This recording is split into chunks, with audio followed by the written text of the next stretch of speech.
WCS Round of 16 Premier League.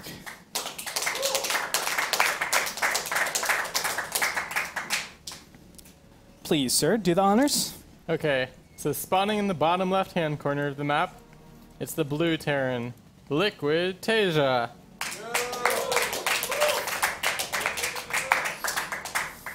And his nemesis, spawning in the top right-hand corner of the map, it's the Tyrant, the Dong.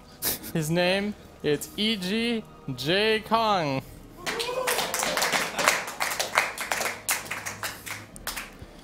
The Dong is powerful. On Yonsu, I have to say, I really like this map for Taeja. This is another map where I always wonder how it got placed and not vetoed out earlier. I know you've been vocal about how Zerg has a really tough time on this map, especially with taking the third, but please. Well, yeah, as a Zerg player, I don't like this map, and I think a lot of Zergs feel similarly to me. And part of the reason why is because as you enter late game, the bases are very difficult for a Zerg player to attack, especially with ground forces. This base up in the bases in the top left and bottom right hand corner, there's basically no way for Zerg to attack those with Zergling Baneling. You have to use pretty much only Mutalisk if you want to do that. And the third base is kind of set back a bit too, so it can be a little bit harder to attack than third bases in other maps.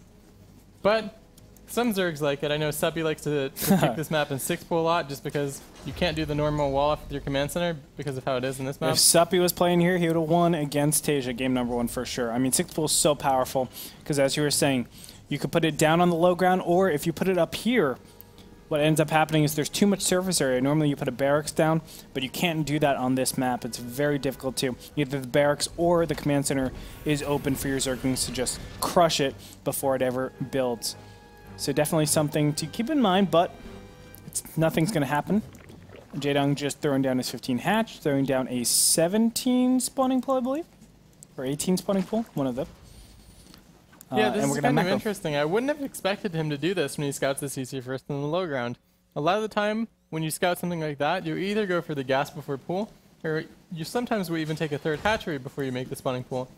And doing this opening is kind of unusual when you drone scout against this build that Taeja's doing. Yeah, I'm kind of interested to see what he does.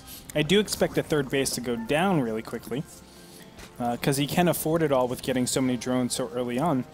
Jaedong's going to continue doing this harass over at the SCV, just forcing this one SCV to not mine at all. Kind of evens it out because remember, Jaedong is also not mining with this one drone. So he's kind of just saying, okay, I can scout you out and at the same time force you to not mine. Works out. Jaedong going to throw down 2 queens. So playing it so standard, like this is basically just a come at me, Taeja. You have probably the best build against what I'm doing right now. Even though it's not like a huge advantage, but it's still the best build that he could possibly be doing, setting himself economically into the mid game. Maybe he's trying to do something mind gamey here, though. In the last series, we saw him go for that kind of unusual Roach Nidus timing, and I wouldn't be too surprised if he goes for some kind of cheese or unusual timing attack again in this series against Taeja. I mean, it looks completely standard, but it also doesn't make as much sense for him to be doing this against what he saw, so I'm a bit confused right now. Still no gases. 5-minute mark has elapsed. Normally you'll throw down double gas at 5 minutes, but not going to happen here. Maybe the double 5:30 after the third base. Keeping an eye on that as he is going for the expansion. Taeja, I like this. Look, he's going for 2 racks directly after this. He says, okay, you're prioritizing on getting your creep as best as possible. I'm going to deny that as fast as possible as well. And this is a more common choice. On maps where it's difficult for Zerg to scout with overlords, like this map and Akalon Waste, there's not a good angle that Zerg can send an overlord into the Terran base and actually scout what's happening before it gets denied. And as you see, this overlord is going to immediately get denied, and it's never going to make it to see this barracks. Really unfortunate. Of course, this run would be terrible, going across the natural base and then into the main. You're never going to make it into the main. So and even if you do, you don't know the barracks will be there because there's so much space in the main base on this map. Very true. Just mass droning, though, for not for Taeja, for Jaedong so far. 38 harvesters to 31, so he's looking pretty equivalent in terms of economy, but getting a lot more drones here. He produces around 9 larvae every single minute, so you can definitely see Terrans normally get around 3.5 workers every minute, so you make a lot more drones than SCVs a minute. giving you that economic advantage to start out with. But we'll see how long that actually lasts. Now, I like this. This is the build we see Flash doing all the time. You get the very quick +1 with this. That way you can keep up as soon as 1-1 normally finishes for Zerg.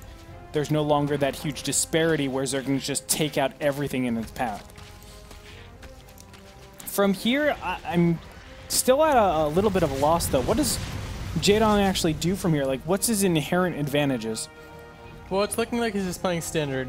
One advantage that he will have, because he's doing this 5 or 6 queen opening, I think, is he should have a lot of creep spread, and there shouldn't be any way for Taeja to shut it down before this push moves out across the map. And when it moves out, the creep's already going to be pretty advanced by Jaedong. Okay. So, I mean, that gives him some advantage. And this is a very defensible push? Yeah, and he'll also have an upgrade lead. Because of Taeja's build, he only has 1 eBay, so he's going to have +1 attack finishing about the same time as Jaedong has 1-1 finishing. Yeah. The big advantage Taeja will have now is that mobility with the 2 medevacs super early, and he's even incorporating Widow Mine now. This is something that you're a big proponent of, that it's so hard for me to get into my mechanics, but you always say, put 1 Widow Mine with all of your drops. Yeah, you should always have 1 single Widow Mine with every medevac drop, because it's not expensive to have 1 Widow Mine in a drop, and it makes it a bit more annoying for Zerg to clean up. They have to send an Overseer too, and Overseers, until you have the speed upgrade, move slower than the rest of your units, so they'll get there later, and often they'll be on the same hotkey as everything else. So yeah, it really messes up your multitask, right? And if you don't catch it, obviously it's just that extra bonus. So yeah, and some of it's just about stressing the opponent's multitasking as well. Yeah. Well, 1-1 is about to finish up for the Zerg player. Jaedong now losing a lot of creep tumors, but it won't be. Well, it might be a killing blow here as he's able to startle a lot of Jaedong's forces. Now, Banelings are just about to finish, but a lot of the Zerglings are already dead, and the Banelings go down. Is this going to be a killing blow?